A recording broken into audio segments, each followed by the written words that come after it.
ছবিটিতে যাকে দেখতে পাচ্ছেন ওর নাম প্রীতম ঢালি। ও আমাদের স্কুলের দশম শ্রেণীর ছাত্র। গত 18ই জানুয়ারি আমাদের বিদ্যালয়ে যে বার্ষিক ক্রীড়া প্রতিযোগিতা ছিল সেখানে প্রীতম 3টি ইভেন্টে ফাইনাল খেলার যোগ্যতা অর্জন করে।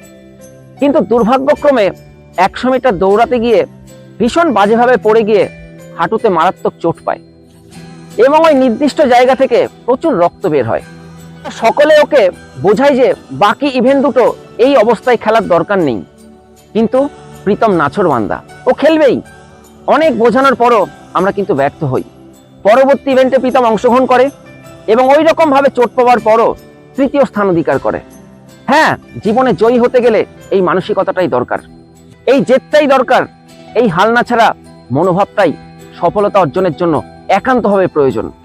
দৌড়াতে না পারলে হাঁটুন, হাঁটতে না পারলে হামাগুড়ি দিন, কিন্তু লক্ষ্য একটাই, জীবনে এগিয়ে যেতে হবে। সকলে ভালো থাকবেন।